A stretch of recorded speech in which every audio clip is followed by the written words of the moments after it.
जब भी बात क्वालिटी हायर एजुकेशन की होती है तब आपके मन में किस देश की छवि उभरती है? शायद से अमेरिका, फ्रांस, ब्रिटेन, जर्मनी।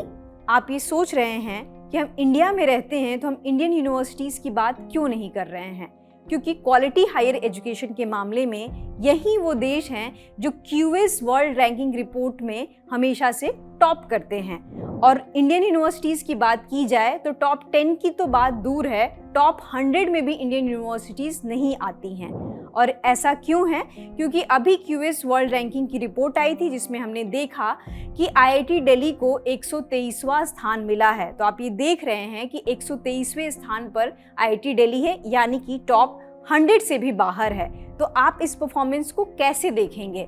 इस परफॉर्मेंस को हम ऐसे देखेंगे कि टॉप 100 में भी इंडिया की यूनिवर्सिटीज़ नहीं हैं, तो यह एक बहुत ही संतोषजनक परफॉर्मेंस तो नहीं है। तो आखिर इसका सॉल्यूशन क्या है?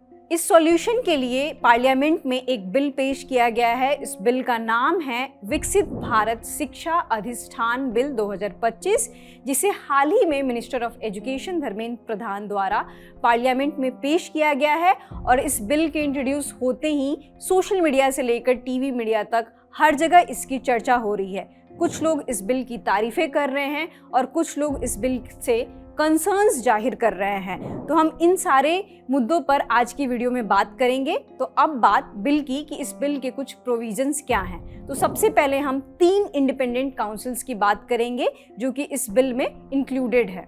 पहला जो इंडिपेंडेंट काउंसिल होगा उसका नाम है विकसित भारत शिक्षा मानक परिषद, जिसका मतलब होगा स्टैंडर्ड काउंसिल। इसका मतलब ये होगा कि सारे हायर एजुकेशन के लिए मिनिमम स्टैंडर्ड जो भी तय होगा वह इस काउंसिल द्वारा तय किया जाएगा। दूसरा जो है विकसित भारत शिक्षा विनियमन परिषद, मतलब कि रेगुलेटरी काउंसिल, जिसका काम होगा कि कोऑर्डिनेशन, ग्लोबल इंगेजमेंट, क्वालिटी को इंश्योर करना। तीसरा जो हमारे सामने है विकसित भारत शिक्षा गुणवत्ता परिषद, मतलब कि एक्रेडिशन काउंसिल। तो आप ये जानते होंगे कि एक्रेडिशन के लिए स्टूडेंट सपोर्ट को देखा जाता है, क्वालिटी ऑफ एजुकेशन को देखा जाता है, पूरे इकोसिस्टम को मेंटेनेंस देखा जाता है कि पूरा इकोसिस्टम जो एजुकेशन का वो कैसा है, तब किसी संस्था को एक्रेडिशन दिया जाता है। तो इस तरीके का जो काम होगा वो एक्रेडिशन काउंसिल करेगी। तो ये 3 होंगे और इसके चेयरपर्सन होंगे और साथ ही साथ इसके मेंबर होंगे। अब आप ये सोच रहे होंगे कि इस बिल के मेन प्रोविजंस और मेन उद्देश्य क्या है। तो जो इस बिल का मेन उद्देश्य ये है कि पहले सरकार के मुताबिक पहले जो भी हमारे सामने बॉडीज़ थी, अथॉरिटीज़ थी, वो मल्टीपल बॉडी थी, जैसे कि UGC हो गया, AICTE हो गया, NCTE हो गया। तो ये मल्टीपल बॉडीज़ की वजह से काम में बहुत सारे कन्फ्यूज़न आते थे और जो हायर एजुकेशन का सिस्टम था वो बहुत ही कॉम्प्लेक्स हो जाता था। तो उन सब चीज़ों को दूर करने के लिए एक सिंगल यूनिफॉर्म सिस्टम को डेवलप किया गया है और एक यूनिफॉर्म कमीशन के तहत ये सारे जो हमारे हायर एजुकेशन की प्रोसेस हैं उसको सिंप्लीफाई किया जाएगा। और नेशनल एजुकेशन पॉलिसी 2020 का भी यही मेन उद्देश्य था कि एजुकेशन को सिंप्लीफाइड वर्जन में आपके सामने रखा जाए। तो ये जो इस बिल का मेन उद्देश्य है ये होगा। तो इसके तहत जो भी हमारे एग्जिस्टिंग बॉडीज़ हैं, जैसे UGC हो गया, AICTE हो गया, NCTE हो गया, इन सारी चीज़ों को अब रिप्लेस करके एक सिंगल यूनिफॉर्म कमीशन बनेगा। अब इसके और भी हम प्रोविजंस को डिस्कस करेंगे। तो इसके एक और प्रोविजन है जो है फेक यूनिवर्सिटी का। तो फेक यूनिवर्सिटी के आए दिन आप न्यूज़ सुनते रहे होंगे कि ये इस फेक यूनिवर्सिटी में ये हो गया, यहाँ के बच्चों का भविष्य बर्बाद हो गया, पैसा बर्बाद हो गया। तो उसके लिए सरकार ने एक सॉल्यूशन निकाला है कि जो भी यूनिवर्सिटी सेंट्रल गवर्नमेंट या स्टेट गवर्नमेंट द्वारा बिना मान्यता के चल रही है वो फेक यूनिवर्सिटी कहलाएगी और जैसे ही पता लगेगा उसको इमीडिएटली बंद किया जाएगा। साथ ही साथ उस पर 2 करोड़ का जुर्माना भी लगाया जाएगा। तो ये फेक यूनिवर्सिटी के लिए सॉल्यूशन निकाला गया है।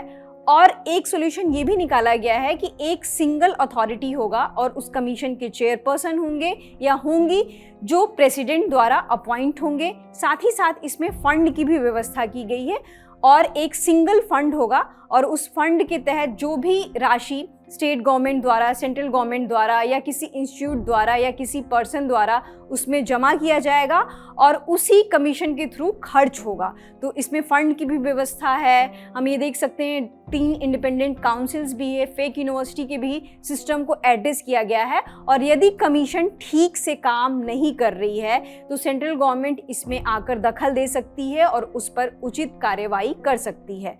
तो ये तो रहे कुछ बिल के नियम एंड प्रोविजंस। अब हम बात करते हैं कुछ इसके कंसर्न्स से, क्योंकि कुछ लोग इस पे कंसर्न्स भी रेज कर रहे हैं कि इतने सारे अच्छे नियम तो बन गए हैं पर इसके साथ एग्जिस्टिंग कंसर्न क्या है। पहला कंसर्न ये है कि हमने फेक यूनिवर्सिटी को ख़त्म करने की बात तो की है, लेकिन फेक यूनिवर्सिटी जब भी पकड़ में आती है तो उसके साथ साथ बच्चों का भविष्य भी जुड़ा होता है। लेकिन इसके लिए कोई ऑटोमेटिक सिस्टम नहीं है। बच्चों को हाई कोर्ट या सुप्रीम कोर्ट को अप्रोच करना पड़ता है कि उनके पैसे लगे हैं, उनका समय बर्बाद हुआ है, तो आखिर इस पर उनका क्या सॉल्यूशन होना चाहिए। साथ ही साथ बहुत सारे मीडिया रिपोर्ट्स ऐसे आते हैं, सोशल मीडिया पर वीडियो वायरल होते हैं जिसमें दिखता है कि यूनिवर्सिटी की जो कंडीशन है, खासकर स्टेट यूनिवर्सिटीज़ के जो कंडीशन है वो बिल्कुल भी अच्छे नहीं हैं। जर्जर हॉस्टल्स की हालत है, इंफ्रास्ट्रक्चर बहुत ही ख़राब है। हम ये देखते हैं हॉस्टल में खाना सही से नहीं मिलता है, यूनिवर्सिटी स्पेसेस में लड़कियां सेफ़ नहीं हैं, कास्ट एंड जेंडर डिस्क्रिमिनेशन के हमेशा केसेस आते हैं। तो आखिर इन सब चीज़ों पर सरकार कार्रवाई कब करेगी, ये भी एक बड़ा सवाल है। और तीसरा सवाल ये है, जो लोग कंसर्न्स रेज कर रहे हैं कि इस कमीशन के थ्रू और इस बिल के थ्रू जो सरकार है वो एक्सेसिव सेंट्रलाइजेशन की ओर बढ़ रही है, यानी कि जो स्टेट का ऑटोनॉमी होता है एजुकेशन पे वह ख़त्म हो जाएगा इस बिल के थ्रू। तो ये कुछ कंसर्न्स हैं जो इस बिल से एसोसिएटेड हैं। आप इस बिल के बारे में क्या सोचते हैं? और साथ ही साथ हम आपके समक्ष एक सवाल भी रख कर जा रहे हैं कि इतने सारे नियम बनने के बावजूद भी इंडिया के हायर एजुकेशन में कोई खास बदलाव क्यों नहीं आ रहा है। सरकार इस बात को बार बार कहती है कि हम 17 से 23 IIT बना दिए हैं, लेकिन आज भी आप स्टेट यूनिवर्सिटीज़ में जाएंगे और डिफरेंट गवर्नमेंट यूनिवर्सिटीज़ में जाएंगे जहाँ पर क्लासेस ठीक से नहीं चल रही होती हैं, बच्चों को 5 साल में डिग्री मिल रही होती हैं।